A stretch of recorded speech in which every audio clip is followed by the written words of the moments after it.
The prototype. Lila Chen had always believed that if she built something beautiful enough, the world would finally see her. Not her father's version. Of her, the dutiful daughter who answered, phones at his office, fetched coffee for his clients, and smiled when he introduced her as my little assistant. Not her mother's version. The shy girl who should marry a doctor and stop wasting time in the garage. But her. The engineer who could take a broken idea and make it breathe. The device started as a whisper in her head 3 years ago. At 2:14 a.m., while she stared at the ceiling of her one-room apartment above a laundromat in Oakland. She had just come off a 12-hour shift at the medical startup where she tested prototypes for other people's inventions. Her hands still smelled of isopropyl alcohol and burnt solder.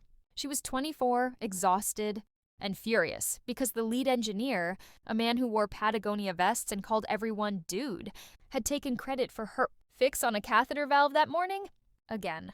That night, she opened her notebook, the one with the cracked spine and coffee, rings, and wrote, "Bomberp problem? Post-surgical patients bleed out in ambulances because current hemostatic clamps crush tissue. Constraint. Must cost $3 to manufacture. Must deploy one-handed. Must weigh 10 gro. Dream. A clamp that hugs, not crushes. Like a butterfly closing its wings." She drew a single line, then another, then a lattice of microsprings no thicker than spider silk. She didn't sleep. Lila's garage was a 10x12 shrine to solitude. No Wi-Fi, no heat. One flickering fluorescent tube that buzzed like a dying bee. The walls were lined with pegboard, hemostats, calipers, a 3D printer she'd bought used off. Craigslist for $400 and rebuilt twice. She worked nights after her day job, headphones blasting lo-fi beats, soldering until her eyes watered. Her father, Victor Chen, owned a small medical supply distributorship in San Francisco's Sunset District. He sold gloves, gauze, bedpans, commodities. He had no patents, no inventions, just a Rolodex and a voice that boomed across trade show floors. He believed in relationships, in who you know. Lila believed in what you build. Every Sunday, Victor took her to dim sum in Chinatown. Same booth, same order, hargao sumai, chicken feet. He'd pat her hand and say, "When you gonna stop playing with toys and come work for me full-time? I could use a pretty face at the front desk." Lila would smile, bite into a dumpling, and change the subject. She never told him about the prototype. By month 6, she had a working model, a 7-gram clamp made of nitinol and medical-grade silicone. It looked like a delicate silver moth. When compressed, it folded flat. When released, it expanded into a lattice that applied gentle, even pressure, stopping arterial bleed without necrosis. She tested it on chicken thighs from Safeway, pumping ketchup through clear tubing to simulate blood flow. It worked. It worked. She named it the Monarch Clamp. Victor found out the way he found out everything, by accident and entitlement. One Saturday, Lila was at his warehouse picking up surplus tubing. She left her notebook on a crate while she loaded boxes. Victor flipped it open. He saw the sketches, the test data, the cost breakdown. His eyes narrowed the way they did when he smelled a deal. That night, he called her into the living room. Her mother, Susan, was knitting. The TV murmured a cooking show. "Lila," Victor said, holding the notebook like evidence. "This is good. Really good." She froze. "I showed it to Dr. Patel. You know, my golf buddy at UCSF? He says this could be huge. Like a million's huge." Lila's heart slammed against her ribs. "It's not ready." "Nonsense. You're always too cautious. Let me help. I'll get it in front of the right people." She should have said no, but he was her father. And for the first time in her life, he was looking at her like she was valuable. So she said yes. Victor moved fast. He scheduled a pitch at Meditech Innovations, the company that supplied half the hospitals in Northern California. He told Lila to dress professional, but not stiff. She wore the only blazer she owned, black, from Target, 2 sizes too big. The conference room smelled of lemon polish and ambition. 8 men in Patagonia vests, 1 woman taking notes. Victor did the talking. "This is the future of trauma care," he boomed, holding up Lila's prototype like a game show prize. One-handed deployment. Costs less than a Starbucks latte. And it works. He never said my daughter invented this. He said our team. Lila sat silent, knuckles white around her water glass. At the end, the CEO, tall, silver-haired, voiced like expensive scotch, leaned forward. "Impressive. We'll need exclusivity. And the IP." Victor grinned. "Done." Lila's stomach dropped. They made her sign an NDA, then a consulting agreement, then a patent assignment. She read every line. The patent would be filed under MESPER, Meditech Innovations. Inventor, Victor Chen. Lila would be listed as contributing engineer and receive a one-time bonus of $5,000. She went to the bathroom and threw up. When she came back, Victor was shaking hands. "Congratulations, kiddo," he said. "You're gonna be rich." She signed. 6 months later, the Monarch clamp was in clinical trials. Meditech's stock jumped 18%. Victor bought a yacht, a 42-foot Sea Ray he named the Victorious. He threw a christening party on the marina dock. Black tie, live jazz. A drone filming for the company newsletter. Lila was invited as family. She stood on the dock in a borrowed dress, watching her father toast innovation and teamwork. The CEO handed him a crystal plaque. Victor Chen, Visionary of the Year. Victor held it aloft. The crowd cheered. Lila slipped away early. She walked the Embarcadero until her feet bled in her heels. Then she went home and opened her notebook.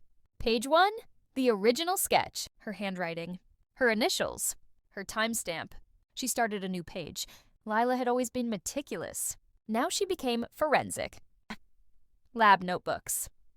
Every page dated, signed, witnessed by her roommate, a barista who thought it was for school. CAD files, time-stamped on her personal laptop, never connected to Meditech servers. The emails. Victor forwarding her designs to his assistant with subject lines like, "Lila's little project, clean this up." Witnesses. The warehouse janitor who saw her working late. The Safeway butcher who sold her 47 chicken thighs. Financials. Her $400 Craigslist printer receipt. Her 1/200 in filament. Her 8732 in nitinol wire from a supplier in Shenzhen. She scanned everything. Backed it up to 3 encrypted drives. Mailed physical copies to her former college advisor with instructions. Open only if I disappear. She quit her day job. Took contract work under a pseudonym. Saved every penny. Victor barely noticed. He was too busy being famous. The Monarch clamp passed FDA clearance. Meditech announced a $50 million production deal. Victor's face was on the cover of Medical Device Monthly. Caption, "The mind behind the Monarch." Lila bought the magazine at a gas station. She read it in her car, engine running, heater blasting. Then she tore out the page with his photo and taped it to her bathroom mirror. Every morning, she looked at it while brushing her teeth. A reminder.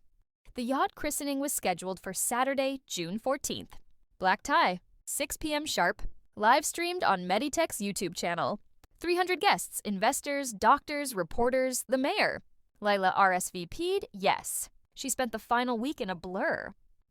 Monday. Hired a patent attorney, Elena Park.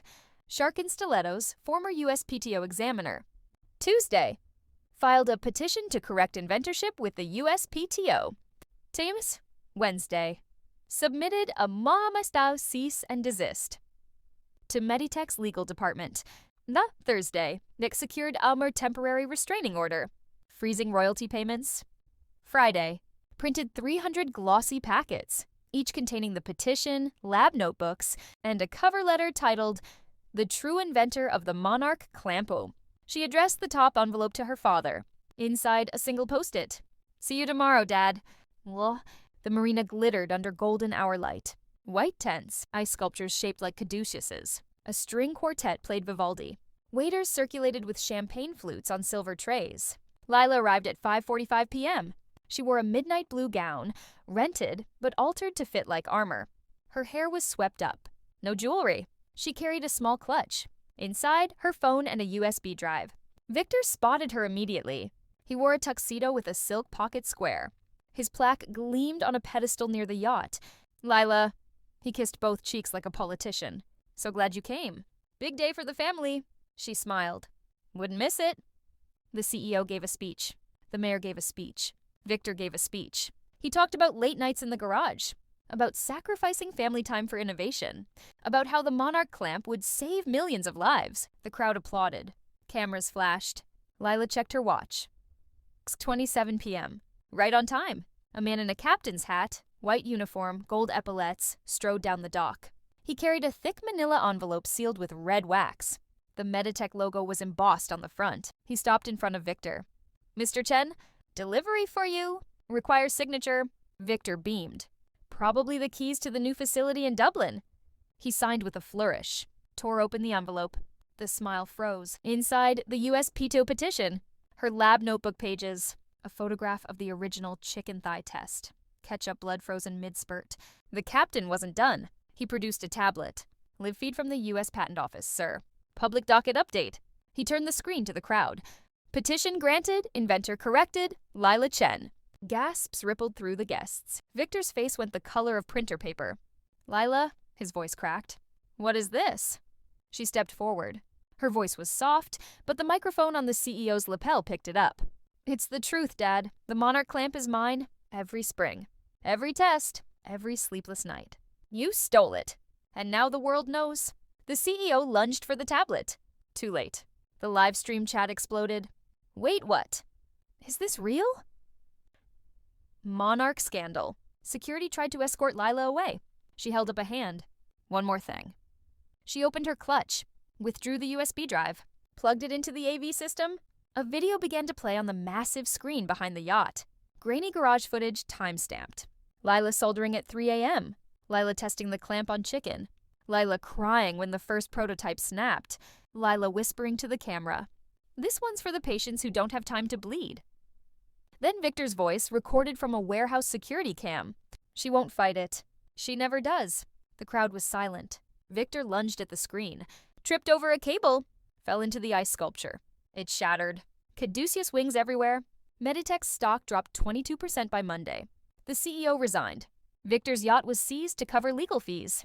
He tried to sue Lila for defamation. The judge laughed him out of court. Lila licensed the Monarch clamp to a nonprofit. Production cost $2.87 per unit. First shipment 50,000 units to Médecins Sans Frontières. She kept 7% royalties, just enough to buy a small house in the Oakland Hills, with a garage. 1 year later, Lila stood in her new workspace. Same pegboard, same flickering light. But now the walls held framed patents. Inventor, Lila Chen. Oh, her phone buzzed. A text from an unknown number. I was wrong. I'm sorry, Dad. She stared at it for a long time, then deleted it. She opened her notebook to a fresh page. She drew a single line. The garage smelled of solder and possibility. And for the first time in her life, no one was watching.